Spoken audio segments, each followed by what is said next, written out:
1.2 exercise 16th problem. So determine the arithmetic progression whose third term is 16. So third term ಏನಾಗಿದೆ ಅಂತಂದ್ರೆ 16 ಆಗಿದೆ. And these questions ಬೇರೆ. In next sub condition, second condition is the seventh term exceeds the fifth term by 12. ಅಂದ್ರೆ seventh term ಒಂದು fifth term exceeds ಅಂದ್ರೆ ಹೆಚ್ಚಾಕತಿ. ಎಷ್ಟು ಹೆಚ್ಚಾಕತಿ? 12 ಹೆಚ್ಚಾಕತಿ. ಅಂದ್ರೆ fifth term 12 ಹೆಚ್ಚಾದಾಗ seventh term ಅದು ಈಕ್ವಲ್ ಆಗೈತಿ ಅಂತ ಹೇಳಿ ಸೆಕೆಂಡ್ ಕಂಡೀಷನ್ ಹೇಳ್ತದ. ಸೊ ಫಸ್ಟ್ ಕಂಡೀಷನ್ ಏನಂತಂದ್ರ ಥರ್ಡ್ ಟರ್ಮ್ ಅನ್ನೋದು 16 ಅಂತಕ್ಕಂಥದ್ದು ಫಸ್ಟ್ ಕಂಡೀಷನ್. ಸೊ ನೀಟಾಗಿ ಅದನ್ನ ನಾವು ಇಲ್ಲಿ ಗಿವನ್ ಅನ್ನ ಕ್ಲಿಯರ್ ಆಗಿ ಬರ್ಕೊಳ್ಳೋಣ students. So A3 it means third term is 16 for a first condition question in question. So second condition is seventh term is exceeds the fifth term by 12. Exceeds the fifth term by 12. Exceeds ಅಂದ್ರೆ ಹೆಚ್ಚಾಗ್ಯದ ಅಂತ ಅದರ ಅರ್ಥ. So ಹಾಗಾದ್ರೆ ಈಗ ಇದನ್ನ ನಾನು ಏನ್ ಮಾಡ್ತೀನಿ ಅಂತಂದ್ರೆ ಥರ್ಡ್ ಟರ್ಮ್ ಜನರಲ್ ಫಾರ್ಮ್ ಮಾಡ್ಬೇಕು. ಹೆಂಗಾಗುತ್ತೆ ಜನರಲ್ ಫಾರ್ಮ್ ಅಂತಂದ್ರೆ a plus 2d is equal to 16. So ಇದಕ್ಕೆ ನಾನು ಇಕ್ವೇಶನ್ ನಂಬರ್ 1 ಅಂತ ಕನ್ಸಿಡರ್ ಮಾಡಿದ್ದೇವೆ. ಸೊ ನೆಕ್ಸ್ಟ್ ಏನ್ ಮಾಡೋಣ ಅಂತಂದ್ರೆ ಇದನ್ನ ನಾವು ಸೆಕೆಂಡ್ ಒನ್ ತಗೊಂಡು ಸೆಕೆಂಡ್ ಒನ್ ಏನಂದ್ರೆ ಅಂತಂದ್ರೆ ಸೊ a7 ಇದನ್ನ ತಗೊಂಡಾಗ a7 means a plus 6d. a7 means a plus 6d is equal to as usual a5 means a plus 4d plus as usual 12 as usual. So ಇದನ್ನ solve ಮಾಡೋದು. ಹ್ಯಾಂಗ solve ಮಾಡೋದು ಅಂತಂದ್ರೆ ನಾವು ಈ ಪ್ಲಸ್ a ಈ ಪ್ಲಸ್ a ಕಡೆ ಬಂದ್ರೆ ಮೈನಸ್ a ಆಕೈತಿ. ಸೊ a ಮೈನಸ್ a ಈಚೆ ಕಡೆ ಆಲ್ರೆಡಿ ಪ್ಲಸ್ 6d ಐತಿ. ಈ 4d ಕಡೆ ಬಂದ್ರೆ minus 4d is equal to 12. So a get cancel ಆದ್ರೆ ಇಲ್ಲಿ ಉಳಿತು 6d minus 4d ಅಪೋಸಿಟ್ ಅದ. So subtract 2d is equal to 12. So d is equal to 12 divided by 2. 2 1s are 2 4s are. ಹಾಗಾದ್ರೆ d value ಏನಾಗ್ತದೆ? ಸಾರಿ 2 6s are. ಹಾಗಾದ್ರೆ ಏನಾಗ್ತದೆ? d value 6 ಆಗ್ತದೆ. ಇಲ್ಲಿ d ವ್ಯಾಲ್ಯೂ ಫೈಂಡ್ ಔಟ್ ಆಗಿಲ್ಲ. ಈ d ವ್ಯಾಲ್ಯೂನ ಈ a3 ವ್ಯಾಲ್ಯೂದಾಗ ಸಬ್ಸ್ಟಿಟ್ಯೂಟ್ ಮಾಡ್ಕೋಬೇಕು. a3 ಅಂತಂದ್ರೆ ಫ್ರಮ್ ಇಕ್ವೇಶನ್ ನಂಬರ್ 1 ಅನ್ನಂಗ from equation 1. So first equation is ಏನದನಿ a plus 2d is equal to 16. So a ಇಟ್ಕೊಂಡ್ರಿ plus 2 d value 12 divided by 2 ಮಾಡೋಣ 6 ಬಂದಿತ್ತು. ಸೊ ಈ 6 ನ d ಇದ್ದ ಜಾಗದಾಗ ಸಬ್ಸ್ಟಿಟ್ಯೂಟ್ ಮಾಡ್ಕೊಂಡು 16 16 ಇಟ್ಕೊಂಡ್ಬಿಡ್ರಿ. So a as usual 2 6s are 12 is equal to 16. 2 6s are 12. So ಈ 12 ಆ ಕಡೆ ಹಾಕಂದ್ರ 16 minus 12. ಸೊ ಏನಾಗ್ತದ 4 ಆಗ್ತದೆ. ಏನೀಗ a value. So a value 4. then next one d value 6. ಹಾಗಾದ್ರೆ ಇಲ್ಲಿ ಏನ್ ಮಾಡೋಣ ಅಂತಂದ್ರೆ ಡಿಟರ್ಮೈನ್ ದ ap ಅನ್ನೋದು ap ಟರ್ಮ್ಸ್ ಗಳನ್ನ ನಾವು ಬರೀಬೇಕು. ಹಾಗಾದ್ರೆ ap ಟರ್ಮ್ಸ್ ಯಾವ ರೀತಿ ಅಂತ ಅಂದ್ರೆ so it is first term a is equal to 4. then second term a plus d as a general form of second term. a means 4 plus b means 6. Then 4 plus 6 is 10. Then a3 is equal to a plus 2d. a plus 2d is the general form of a third term. So is equal to a is and 4 plus 2 as usual. So d it means 6. Substituting the form as equal to 4 as usual plus as usual 2 6s are 12 is equal to 12 plus 4 is 16. So 4 10 16 so on. It is a arithmetic progression sequence. ಹಾಗಾದ್ರೆ ಇದು ನಾವು ಈ ಒಂದು condition number 1 2 ಅನ್ನು apply ಮಾಡ್ಕೊಂಡ terms ಗಳನ್ನ ಕಂಡುಹಿಡಿಯಿ ಅಂತ ಹೇಳಿ ಈ ಒಂದು ಕ್ವೆಶ್ಚನ್ ಅನ್ನು ಕೊಟ್ಟಿದ್ದ. ಸೊ ಅದನ್ನ ಫೈಂಡ್ ಔಟ್ ಮಾಡಿದ್ವಿ ವಿದ್ಯಾರ್ಥಿಗಳಿಗೆ. ಸ್ಟೂಡೆಂಟ್ಸ್ 17th ಮೇನ್ ಕ್ವೆಶ್ಚನ್ ಏನಂದ್ರೆ find the 20th term from the last term of the arithmetic progression. ಅಂದ್ರೆ ಇಲ್ಲಿ ಏನಂತ ಅಂತಂದ್ರೆ ವಿದ್ಯಾರ್ಥಿಗಳೇ ಕೊಟ್ಟಂತ ಕ್ವೆಶ್ಚನ್ ದ ನೀವು ಫಸ್ಟ್ ಟರ್ಮ್ ಆಗಿನು ಸೆಕೆಂಡ್ ಟರ್ಮ್ ಆಗಿನು ಥರ್ಡ್ ಟರ್ಮ್ ಆಗಿನು so on it is last term. ಆದ್ರೆ ಇಲ್ಲಿ ಏನಂದ್ರೆ ಫ್ರಮ್ ದ ಲಾಸ್ಟ್ ಟರ್ಮ್ ಅಂದದ್ರ ಸಲುವಾಗಿ ಫ್ರಮ್ ದ ಲಾಸ್ಟ್ ಟರ್ಮ್ ಅಂದದ್ರ ಸಲುವಾಗಿ arithmetic progression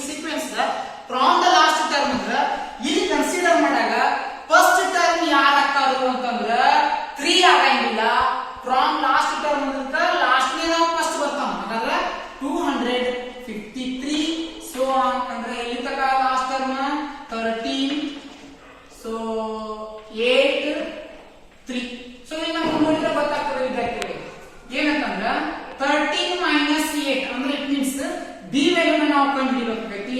D value it is a1 so on up to ಏನೋ ಒಂದು ಟರ್ಮ್ ಐತಿ ಹೌದಾ, ಇದು ಇಟ್ ಇಸ್ an ಹೌದಾ. ಹಾಗಾದ್ರೆ ಡಿ ವ್ಯಾಲ್ಯೂ ನಾವು ಹೆಂಗ್ ಕಂಡುಹಿಡಿತೀವಿ ಅಂತಂದ್ರ 3 ಮೈನಸ್ a, ಯಾಕಂದ್ರೆ ಇದು ಏನಿದ್ದಾಗ an ಮೈನಸ್ 1 ಇದ್ದಾಗ, ಇದು ಏನಿದ್ದಾಗ an ಮೈನಸ್ 2 ಇದ್ದಾಗ.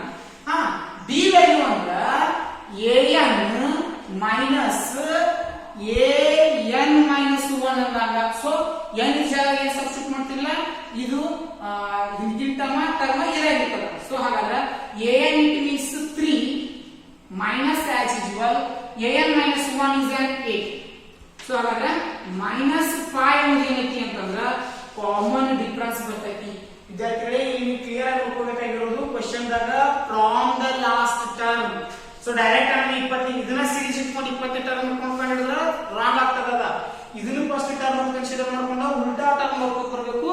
ಅದು 20 ಟರ್ಮ್ ಅನ್ನ ನಾವು ಇಲ್ಲಿ ಹೇಳಿದಾಗ ಫೈಂಡ್ ಔಟ್ ಮಾಡ್ಕೋಬೇಕಾಗ್ತದೆ. ಸೊ ಈಗ ಎ ಟರ್ಮ್ ಅಂತೂ ಗೊತ್ತಲ್ಲ, ಈಗ ಎ ವ್ಯಾಲ್ಯೂ ಏನೈತಿ 253, ನಾಟ್ 3 ಅದಲ್ಲ, a1 ಅಂದ್ರೆ 253. ಸೊ ಹಾಗಾದ್ರೆ ಏನ್ ಕಂಡುಹಿಡಿಯಬೇಕಂದ್ರೆ a20 ಕಂಡುಹಿಡಿಯ ನಾವು. a20 in the general form ಪ್ರಕಾರ a20 it means a plus 19d.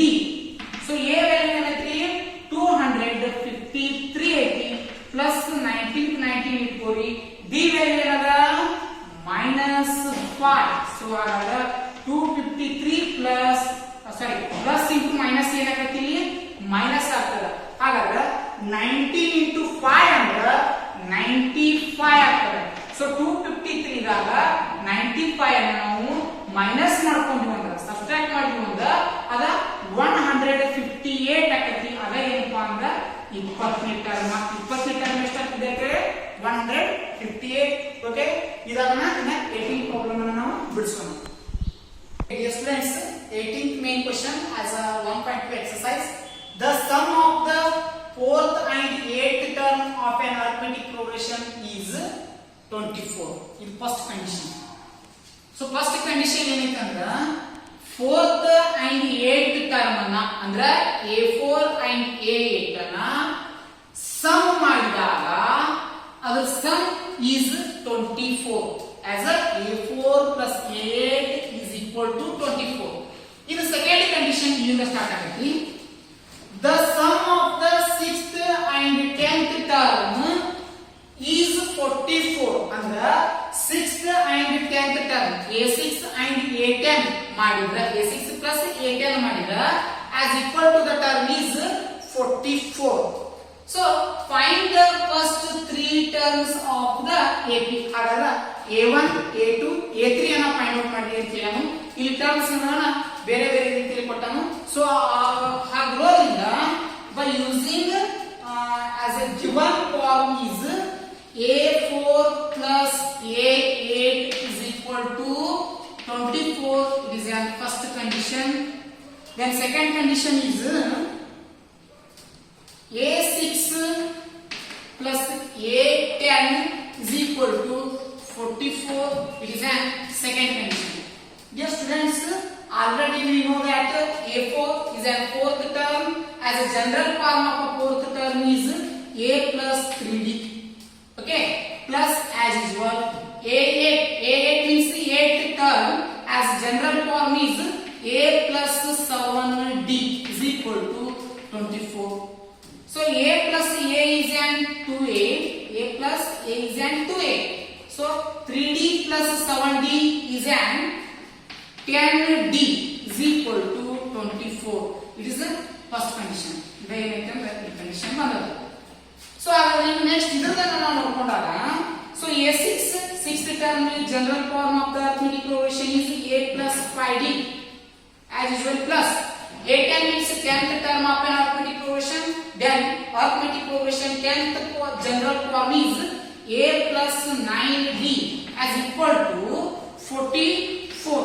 So a plus a is also 2a plus plus means plus 5 plus 9. 5 plus 9 means 14d is equal to 44. It is an second equation by using the second condition. Now ಈ second condition ಅನ್ನ use ಮಾಡ್ಕೊಂಡು ಇವೆರಡ ಬರ್ಕೊಂಡು ಹಾಗಾದ್ರೆ ಇನ್ನು ನಾವು ಏನು ಮಾಡ್ತೀವಿ ಅಂತಂದ್ರೆ from equation 1 and 2. So first and second condition ಪ್ರಕಾರ ನೋಡ್ಕೊಂಡಾಗ ಏನಾಗೈತೆ ಅಂದ್ರೆ ಫಸ್ಟ್ ಈಕ್ವೇಶನ್ ಏನು ಮಾಡುತ್ತೆ ಇಲ್ಲಿ 2a ಯಾ 2a ಲಿ +2a plus 10b is equal to 24. Yeah, 24 plus 24. Then it is a 2a, which 2a plus 2a as usually write down. So plus 14b also write down. So second condition last year RHS is equal to the plus 44. Okay, by using elimination method. So plus sign opposite is minus, plus sign opposite is minus, plus sign opposite is minus. So plus 2a minus 2a is an cancel because of subtract. Plus 2a minus 2a is 0. So plus 10d minus 14d, opposite sign here. So subtract the term. 14 minus 10 is 4d. Bigger number is 14. So that number sign is minus. You also write as a minus 4d is equal to. So 24 is a plus sign. 44 is not a plus, is a minus sign. So opposite sign here. So we will subtract the term. 44 minus 24 is an 20. Which 20? Which 20? 4 minus 4 is a 0. 4 minus 2 is a 2. So is a 44 is a bigger number. So write as a minus sign. This minus will be cancelled here. D is equal to 20 divided by 4. 4 ones are 4 5s are 20. So D is equal to 5. Then this D is substituting the equation number 1 or equation number 2. But we consider first equation. We consider as a first equation. So but first equation it means 2a plus 10d is equal to 24. So 2a as usual will be write down 10 as usual. D it means 5 will be write as a 5 is equal to 24. So 2a is equal to 2a plus 10 5s are as a 50 is equal to 24. So 2a is equal to plus 50 get RHS side as usually minus 50 is write down. So is a plus 24 as usually 24 will be write down. So 50 minus 24 is an 26. Which 26? Minus 26 because of 50 is a greater number of 24. So 2a as usual. So a is equal to minus 26. 2 is a multiple of a. Get RHS side it will be divided by the term. So 2 ones are 2 13s are as a 26. A is equal to minus 13. It is an first term of an arithmetic progression is a minus 13 and common difference is 5. So write first 3 terms find means we write down the first 3 terms as a first term is a1. It means a. You will be direct the answer minus 13. And a2 is a second term. A2 is a general form of the second term is a plus b is equal to a means minus 13 plus as usual d it means 5. So 13 minus 5 is minus 8. It means second term. Then a3 is equal to a plus 2d is equal to a means first term as a minus 13 plus 2 into 5. So minus 13 plus into plus plus 2 5s are 10 as a 13 minus 10 is 3. Bigger number sign is minus. You will be write down. So it is an a3. So dear students, minus 13 minus 8 minus 3 so on. It is an arithmetic terms. First 3 terms are available. Okay. ಇದರ ತಕ್ಕಂಗ homework ಅನ್ನು ನೀವು ಇದೇ exercise 19 ಮತ್ತು 20 19th and 20th problem ಅನ್ನು solve ಮಾಡಿ ಅದರೊಂದಿಗೆ ಇನ್ನೂ ಕೆಲವೊಂದು ಕ್ವೆಶ್ಚನ್ಸ್ ನಾನು ನಿಮಗೆ ವಾಟ್ಸ್ಆಪ್ ನಲ್ಲಿ ಸೆಂಡ್ ಮಾಡ್ತೀನಿ. ಅವುಗಳನ್ನು ನಿಮಗೆ ಸೆಂಡ್ ಮಾಡಿ.